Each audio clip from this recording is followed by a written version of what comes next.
দুঃখের কথা কানে কহিব দুঃখের কথা কানে কহিব তোমার মনে তোমার দিনে আমি দাসী হয়ে রব এসব দুঃখের কথা কানে কহিব তোমার হয় তোমার দাসী হয়ে রব। একটা কথা বলেছিলাম মনে পড়ে, আপনারা বুঝতে পারছেন কথাটা বলেছিলাম না? ভগবত সেবাটা হলো দাসী ভাবাপন্ন। সে আমার স্বামী, আমি কাস্তিক। গতকালই বলে দিয়েছিলাম ঠাকুর মহাশয়ের পদাবলিতে কথাটা পরিষ্কার লেখা আছে। নরোত্তম দাস ঠাকুর হলেন পুংলিঙ্গ, আর তিনি কি লিখলেন পদাবলির মধ্য দিয়ে প্রার্থনা কীর্তনে? তোমার ধন তোমায় দিয়ে দাসী হয়ে যাবো, লিখতে তো পারতো দাস হয়ে যাবো। যে শিক্ষা দিলেন নিবেদন করো, ভক্তি নিবেদন করে কিছু দিতে গেলে অনুভবটা রাখতে হবে আমি তোমার দাসী, তুমি আমার স্বামী। তাই স্বামী হলেন চৈতন্যদেব, দাসী হলেন নরোত্তম দাস ঠাকুর। তোমার ধনে তোমার দাসী হয়ে রব হৃদয় হইল দাসী হয়ে রব আমার নরোত্তম দাস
সকলই আছে আমার কেবল তুমি, তুমি শুধু আমার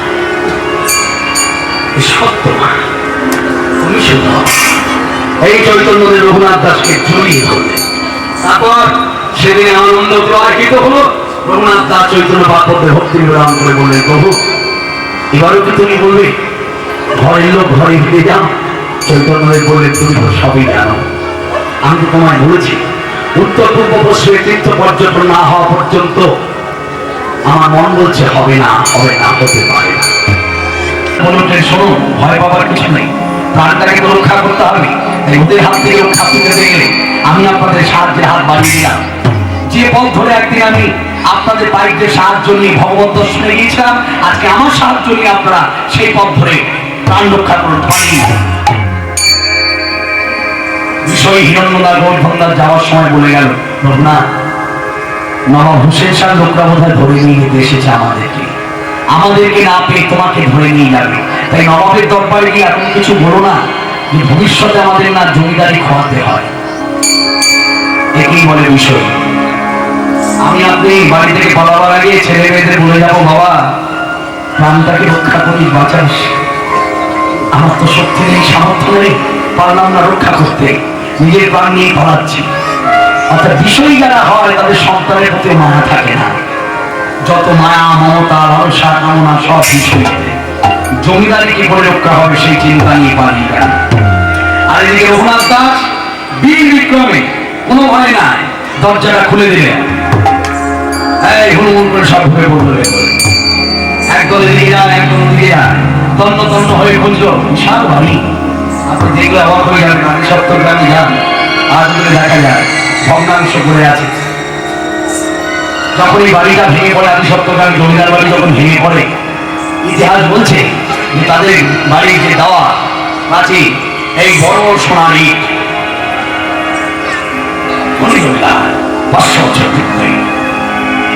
সেই জমিদার বাড়িতে এই নবাব হোসেন শাহ লোকেরা এসেছে ধরে নিয়ে যেতে। বাড়িতে কাউকে না পেয়ে রঘুনাথ দাসকে জিজ্ঞাসা করছে, কে তুমি, কি না? আমার নাম রঘুনাথ দাস। হিরণ্যনাথ গোবর্ধন দাস কোথায়? প্রাণে ভয়ে পালিয়ে গেছে। ও পালালো কি করে? আমি সাহায্য করেছি, পেছন দরজা খোলা আছে, ওই দেখুন ওই দরজা দিয়ে পালিয়ে গেছে, ওই পথ ধরে। ও তোমার ভয় করলো না? তুমি জানো আমরা কারা? হ্যাঁ, নবাব হোসেন শাহ লোক আমার বাচ্চাটাকে ধরে নিয়ে যেতে এসেছেন। ও একে অপরকে বলা বলি করছে, হয় হে ছেলেটা সাহস থেকে বলতে ইচ্ছে হয়, বাঁশ পাকলে কাজে লাগে, পঞ্চি পাকলে কোনো কাজে লাগে না। ছেলেটা পঞ্চি পাকা। এই ছেলেটাকে নবাবের দরবারে দাঁড় করালে ওর বুকের পাড়ায় কত সাহস, কত জোর বোঝা যাবে। হ্যাঁ কেন কি দড়ি দিয়ে বাঁধা ধরতে হতা? রঘুনাথ দাস বলেন, না দড়ির প্রয়োজন নেই, আমি নিজেই বন্দী হলাম। যারা আপনাদের ভয়ে ভীত, যারা আপনাদের ভয় পালিয়ে বেড়ায়, তার জন্য দড়ি আনতে হয়।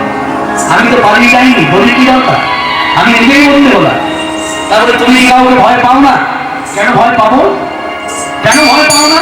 প্রত্যুত্তর দিলেন, কৃষ্ণ বলেন ভয়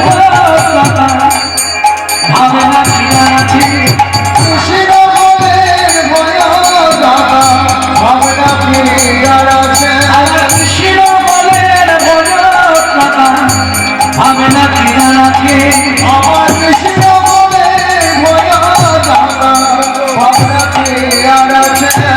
অবশ্যই নবাব হোসেন তার দরবারে দাঁড় করালেন। আপনাদের জানতে ইচ্ছে হয় না নবাব হোসেন শাহ কেন লোক পাঠিয়েছিল? আছে মলয় চাঁদ কাজীকে উদ্ধার করবার জন্য মহাপ্রভু ধেয়ে গেলেন। বারকোনা ঘাট পার হয়ে মিয়াপুরে মাটি থেকে উপস্থিত হলেন ওই কাজী বাড়িতে। আপনার কি মনে পড়ে এরা কথা বহুবার শুনেছেন, কাজী উদ্ধার দিলা? সেখানে বর্ণনা আছে, কাজীকে গিয়ে নালিশ করলো তারা হিন্দু পণ্ডিত, তারা ব্রাহ্মণ সন্তান, তারা গিয়ে নালিশ করলো। কোন মুসলমান গিয়ে কিন্তু নালিশ করেনি কাজীকে। যে নবদ্বীপে হিন্দুয়ানি হচ্ছে, তারা চিৎকার করে হরিনাম করছে।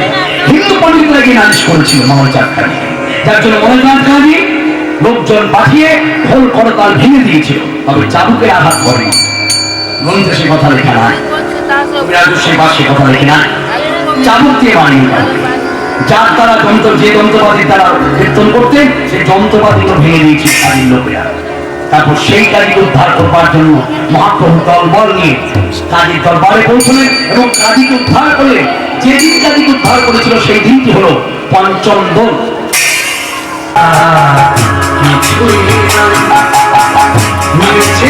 কেন বোঝো বলার কিছুই নাই, যে যা করে করার দিবে সমান্তরে, সে যে যা করে করার দিবে সমান্তরে, সে যে মিছে কেন বোঝো মনে আমার বলা কিছুই নাই, না আমার বলার কিছুই না, আমার বলার কিছুই না, আমার বলার কিছুই না।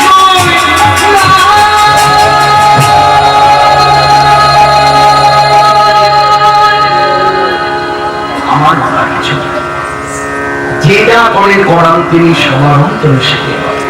অর্থাৎ এই যে জমিদারি রক্ষা হয়েছে সবই কৃষ্ণের ইচ্ছা। এই জমিদারি যদি একদিন চলে যায় সেটাও কৃষ্ণের ইচ্ছা। যে অনুভব জানে তার ঘরের বাপ দেখা ওই বিষয়টা আসক্ত। এইভাবে রঘুনাথ দাসের একটার পর একটা দিন, একটার পর একটা রাত অতিবাহিত হচ্ছে।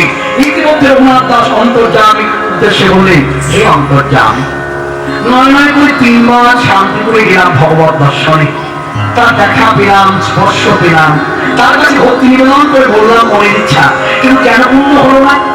আমার কোথায় দোষ? অন্তর্যামী অন্তর্যামী রঘুনাথ দাস,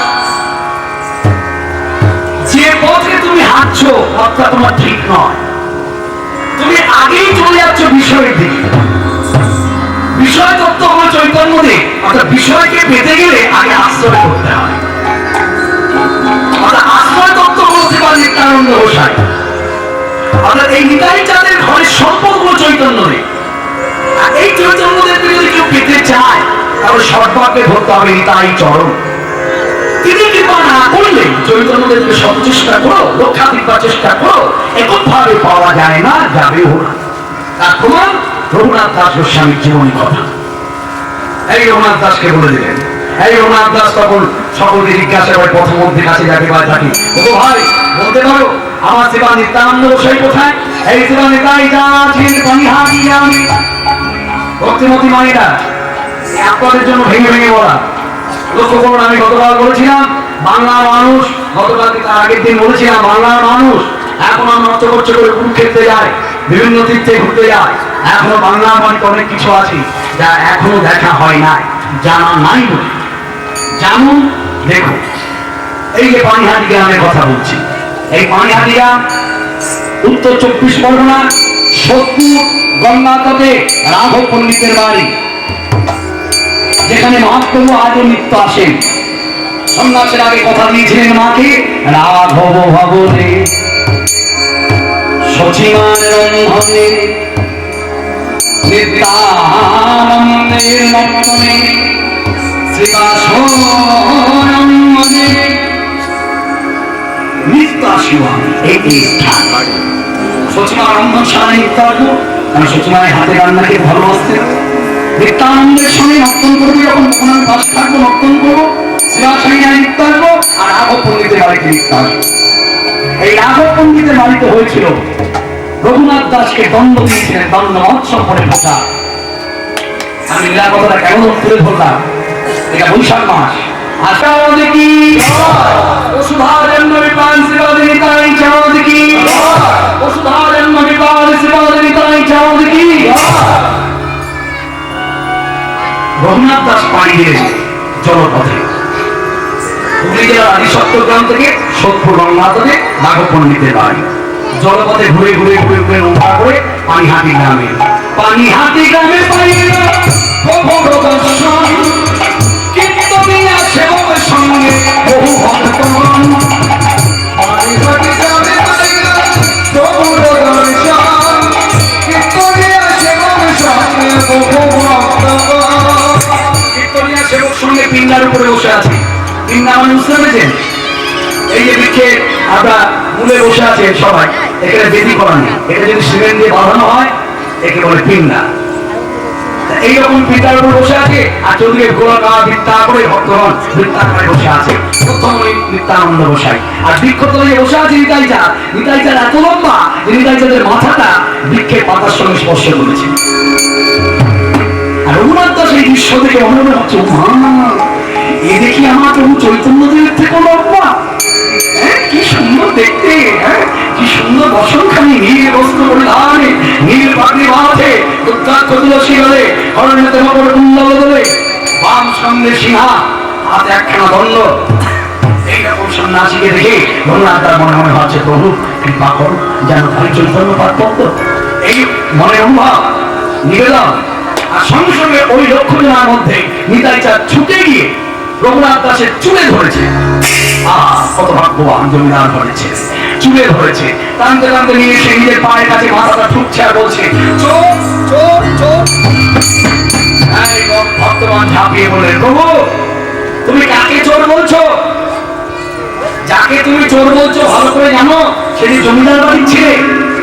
নিতাই চাঁদ হাসি মুখে বললেন, জমিদারেরা চুরি করেই জমিদার হয়।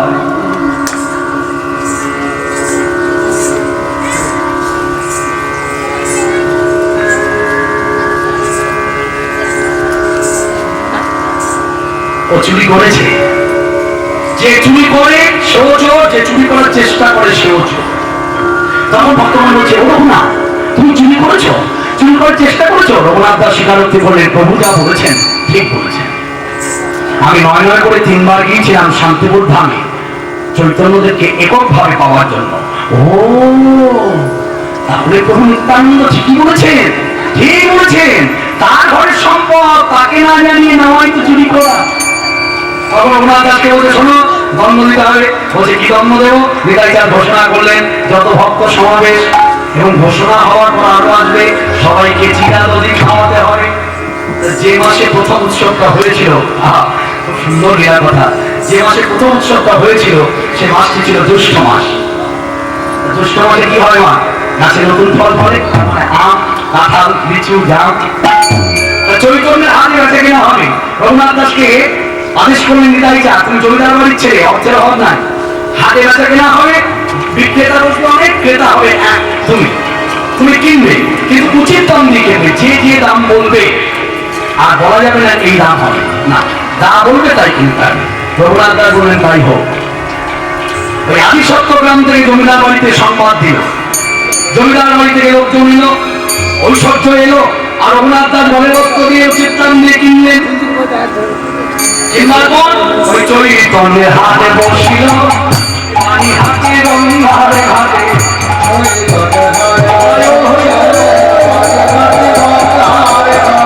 চৈতন্যের হাতে বসিল, পানি হাতে গঙ্গার ঘাটে,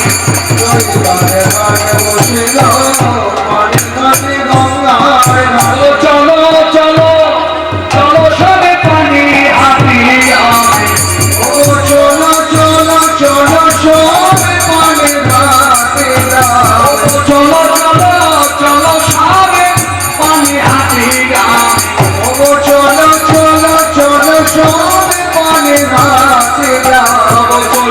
চৈতন্যের হাতে বসেছে পানি হাতে গঙ্গার ঘাটে, চৈতন্যের হাতে বসেছে পানি হাতে গঙ্গার ঘাটে, চৈতন্যের হাতে বসেছে পানি হাতে গঙ্গার ঘাটে, চৈতন্যের হাতে বসেছে পানি হাতে গঙ্গার ঘাটে।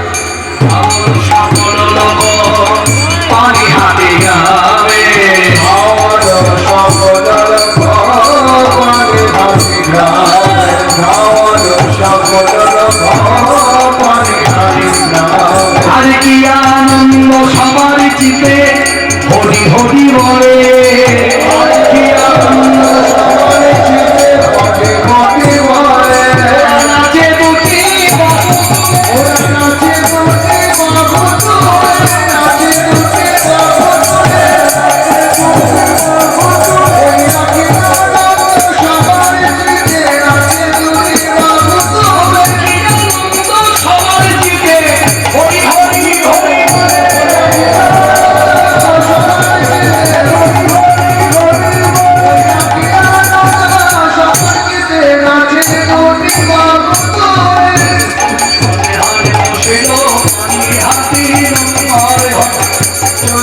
হাতে বসিল পানি হাতে গঙ্গার ঘাটে।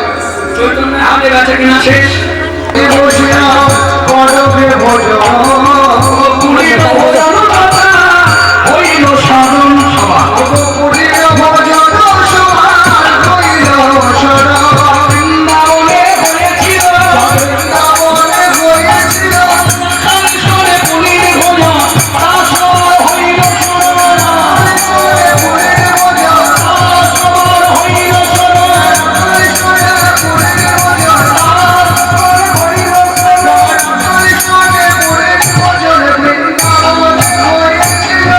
পুরীর ভোজন কথা হইল সরলা,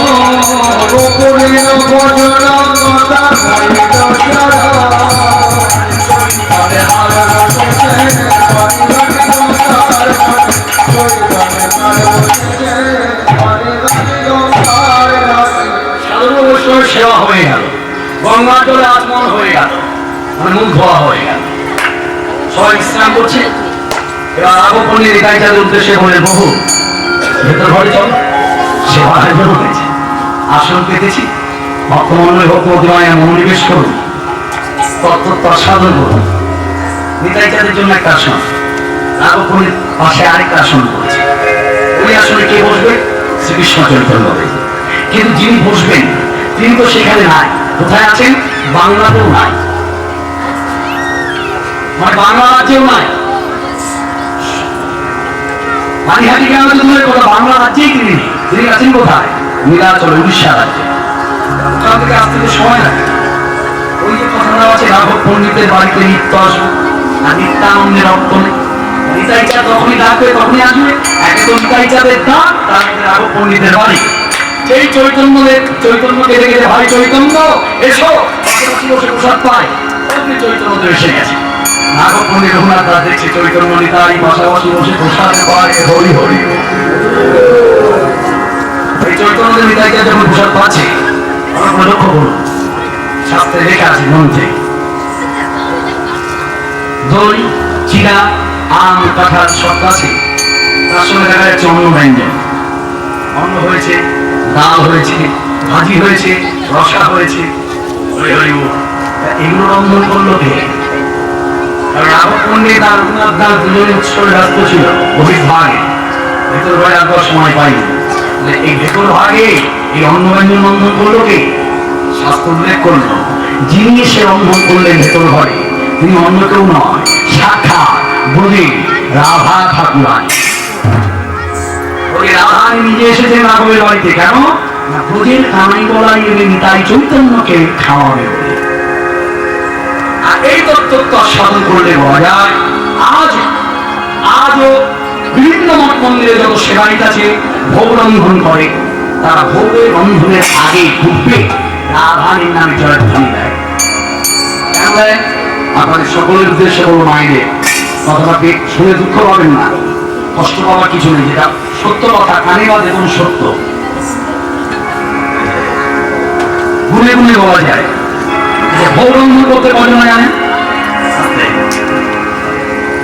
ভোগ রন্ধন করতে কজনা জানেন মায়েরা? যা যে জানেন সে হাত তুলুন। মানে যদি বলা যায় আমার ঠাকুরের সেবা হবে, তাই চৈতন্য প্রভু কি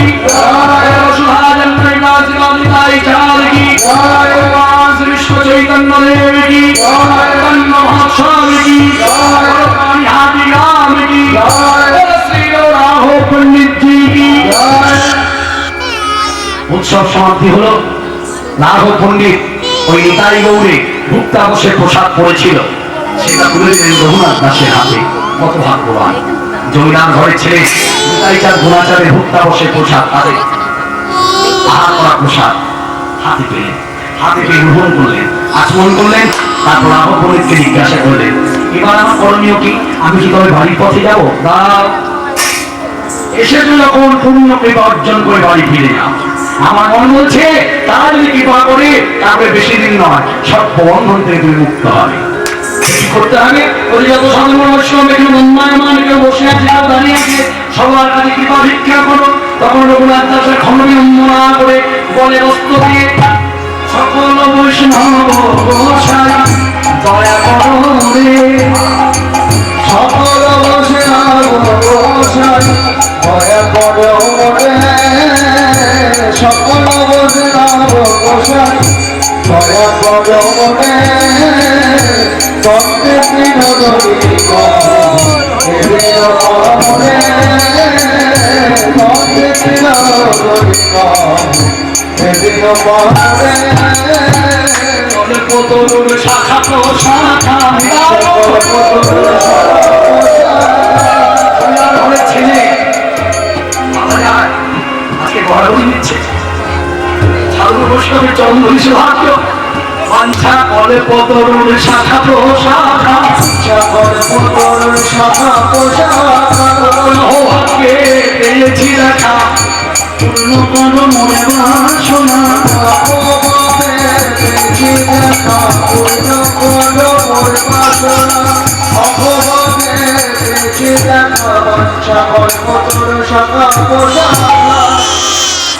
এই দেখুন বলতে হয়। আস্তে মা আস্তে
দুর্গা শিবা সমাধত্রী সাহা শোভা নমস্তে মা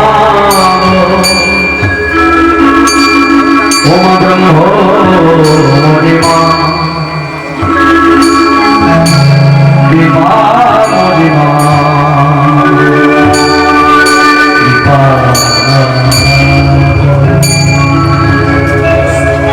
নিরম রাত্রি অধিক ঘোর হয়ে ঘুমিয়াছে।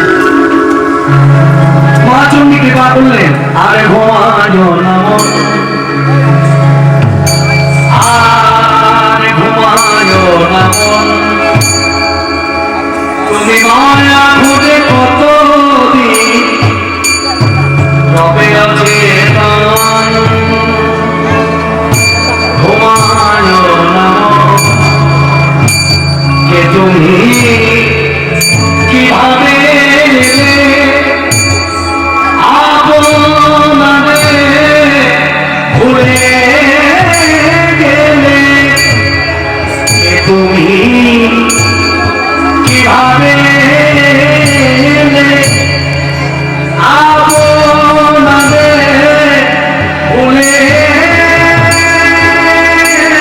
গেলে, জাগরে নরম মেলে ধ্যান করুন পাপন, ঘুমায় না মনা,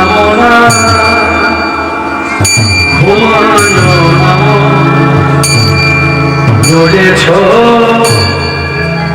অনেক তো ধ্যানে নিত্যানন্দ হেন প্রাণে, চাবে নরম মেলে হেন করুন পাবন, ঘুমায় না মনা, ঘুমায় না মনা, ঘুমায় না মন। হঠাৎ রাতের অন্ধকারে কি যেন সে গায়ে হাত দিয়ে তাকে ডাকছে, ও রঘুনাথ, ও রঘুনাথ। যেই গায়ে হাত দিয়ে নাড়াচাড়া করেছে অমনি রঘুনাথ দাস উঠে আঁখি পাথরিয়া, কে এসেছেন?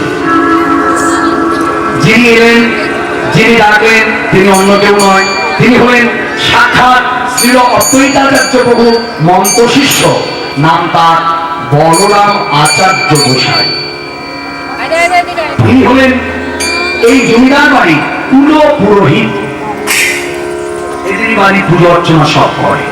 আর সেই গুরুদেব এসে গায়ে হাত থেকে বললেন, এ কি যমুনা, রাতের অন্ধকারে জমিদার ঘরের ছেলে ধনির দুলার পালঙ্কে ঘুমবে, চণ্ডী মণ্ডপে ঘুরে আছো? বলছে, গুরুদেব পালঙ্কে ঘুমার বাসনা যেমন নাই, এই বিষয় নিষ্ঠা করতে প্রবেশ করবার আর ইচ্ছা আমার নাই। তাই বানিহাটি গ্রাম থেকে আশীর্বাদ পেয়েছি সাধু বৈষ্ণবে, এবার আপনি কি বা করুন, যেন বাড়ি চৈতন্য ভাগ করতো। আচ্ছা আপনি বলুন তো, আপনি কেন এসেছেন এত রাত্রে আমাদের বাড়িতে? তখন বলরাম আচার্য গোসাই তুলে ধরলেন, কথাটা বললেন, বলে শোনো, এই যে তোমাদের বাড়িতে এত পুজো অর্চনা, এই বৃদ্ধ বয়সে একা দ্বারা সম্ভব নয়। ওই যে অল্প বয়সের সময়টা ছিল, চন্দন বেঁধে দিত, মালা গেঁথে দিত, গাছ থেকে ফুল পেড়ে দিত, সেই ছোঁয়াটা আমার ভুলে গেল। দেশের বাড়িতে যাচ্ছি, কোনো এক কার্য করে কার্য সমাপন করে আবার বাড়িতে আসবো, আমি সপ্তাহ ওমা গেল আর এলো না। তাই তোমাদের বাড়িতে এত কাজের লোক, তাই কাউকে দিয়ে যদি কানা করা যায় দেশ থেকে, তাই বলতে এসেছিলাম। রঘুনাথ দাস মনে মনে ভাবলেন, এই হলো সুযোগ। মা গো, তুমি সুযোগ করে দিলে মা। হ্যাঁ গুরুদেব, এই বিড়ি করে কি বলছে মায়ের উদ্দেশ্যে? না না কিছু নয় গুরুদেব, আমি বলছিলাম কি, আমাদের বাড়িতে এত কাজের লোক আপনার চোখে পড়লো, আমি তো একজন না, আপনার হয়ে যদি কার্য করতে পারতাম জীবনটা ধন্য হয়ে যেত। তা আপনি আদেশ করুন, তবে আমি যাই, তাকে নিয়ে আসি। বলরাম আচার্য কথাটা শুনে বললেন, হ্যাঁ পালিয়ে যাবে না তো? আমরা লোকমুখে শুনেছি তুমি নাকি মাঝে মধ্যে পালিয়ে যাও, খুঁজে পাওয়া যায় না। তা আমারই কথার সুযোগ নিয়ে, আনবার সুযোগ নিয়ে তুমি আবার পালিয়ে যাবে না তো? গুরুদেব আমি যাব না, আমি আসি। এই রঘুনাথ দাস ছুটলেন, জীবনে মিথ্যা বলে, কিন্তু আজকে মিথ্যা বলব।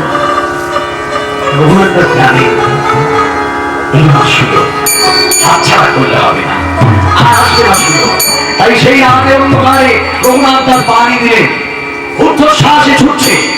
উদ্দেশ্য শ্রী চৈতন্য মহাপ্রভু পুরীধাম যাত্রা। জীবনে কোনদিন পুরীধামে যায়নি, চেনে না, অজানা অচেনা পথ রঘুনাথ দাস ছুটছে। আপনারা যারা জীবনের কথা বলেছেন তারা নিশ্চয়ই আমার কথার সঙ্গে একমত। আপনারা জানেন মৃত্যু পদযাত্রী হওয়া পরীক্ষিত এবং 60,000 মুনি কৃষ্ণ কথা শুনতে বসেছিল পরমহংস চূড়ামণি শ্রী সুরেশ গোস্বামী পাদের মুখ থেকে। মুখে বর্ণনা, স্থান হরিদ্বার। সেখানে আচরণ ছিল মুনিষিগণ হওয়া পরীক্ষিত 7 দিন খাবে না, অনাহারে থাকবে, ঘুমবে না, অনিদ্রা, জল পান করবে না। সেই ধারাটা কলিযুগে যার মধ্য দিয়ে প্রকাশ হলো তিনি হলেন শ্রীল রঘুনাথ দাস গোস্বামী। তিনি কি করলেন? এই পুরীধামে যখন যাত্রা করলেন মহাপ্রভুর কাছে পৌঁছাবার জন্য, তিনি 7 দিন অনাহারে ছিল, 7 দিন জলগ্রহণ পর্যন্ত করেন। একটা কথা তো সত্য, ঠিক যে 7 দিন না খেয়ে জলগ্রহণ না করে এক জায়গায় বসে থাকা যায়, শুয়ে থাকা যায়, কিন্তু 7 দিন না খেয়ে জলপান না করে পায়ে হাঁটা বড় দুরূহ, সম্ভব না। রঘুনাথ দাসের তীব্র আহ্লাদা ব্যাকুলতা বলতে বলার ইচ্ছা, ঊর্ধ্বশ্বাসে ছুটলেন। ছুটছে রঘুনাথ দাস। জয় জয় জয় শ্রীকৃষ্ণ চৈতন্য জয় জয় জয় জয় জয় শ্রীকৃষ্ণ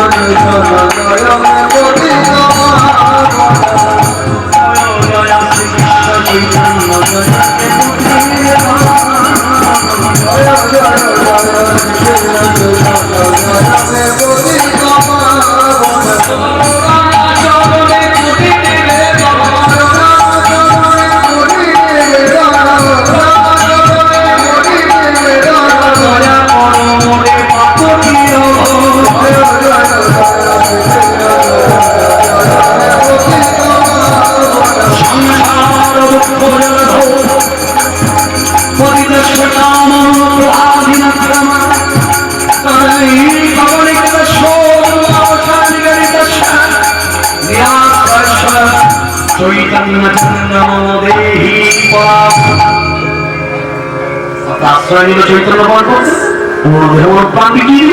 সেই রঘুনাথ দাস চলতে চলতে একটা সময় তিনি ক্লান্ত পরিশ্রান্ত হয়ে পথে বসে পড়লেন। এই পথে বসে তখন প্রভুর উদ্দেশ্যে বলছে, প্রভু আমার কি তাহলে যাওয়া হবে না? আমি কি তাহলে তোমার কৃপা থেকে বঞ্চিত? কৃপা করো প্রভু, শক্তি দাও, বল দাও, আমি কি পারছি না চলতে। এই যে মনের ভাবনা অন্তর্যামী বললেন, ভেবে কেন মরিছিলেন ও তোর যা আমার তাই তো হবে, যেটুকু তোরা মনে ভাবে সেটুকু তো ভেবে কেন মরিছিলেন যা আমার তাই তো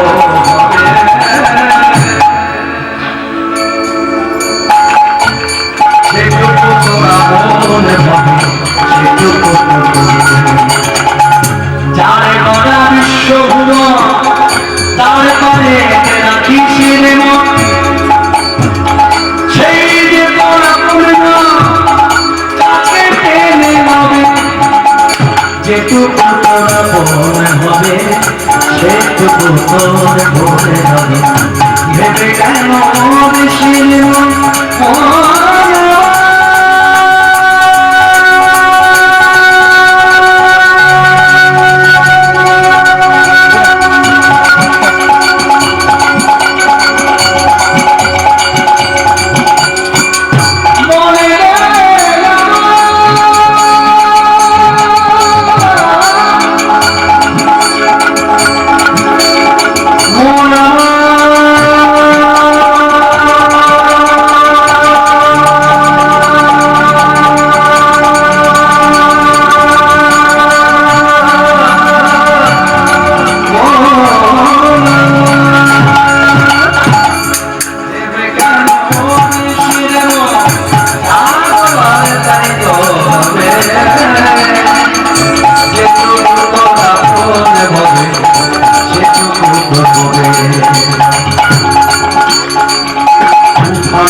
গেল তুফানে দেখে পরিশিয়ে থাকে না ঢেউয়ের খেলা সাথে আছেন সঙ্গে মনে আসে না কোন ভেলা মনের মনে সঙ্গ মনে তার মনে করে না কেনে মনের মনে সঙ্গ মনে তার মনে করে না কেনে সবে দেখে তার চরণে জীবন ধন্য যেটুকু তারা মনে হবে সেটুকু করে হবে ভেবে কেন সে যেন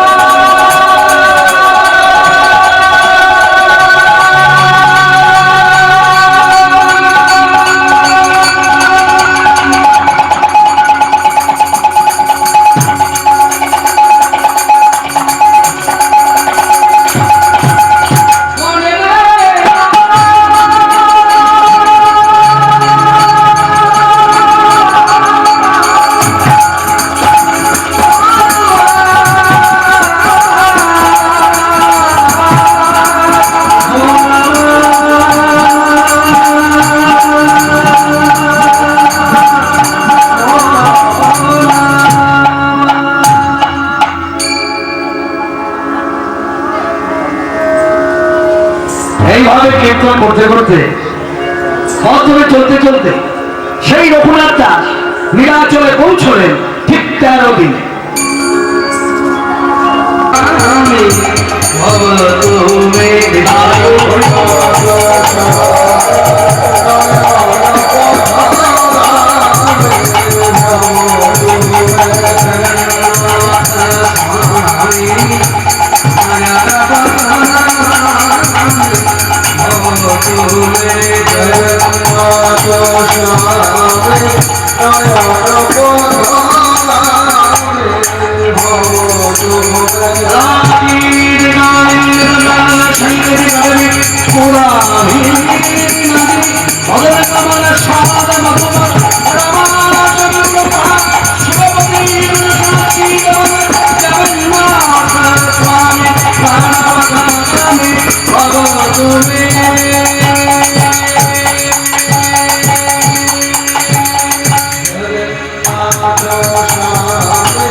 রঘুনাথ দাস এই শ্রেষ্ঠ চৈতন্যদেব যে মুক্তি ঘুরিয়েছেন রঘুনাথ দাসকে দেখে রঘুনাথ দাস কৃপা হয়েছে, এসো এসো আইসো এসো বলি রঘুনাথ ধরিল চরণ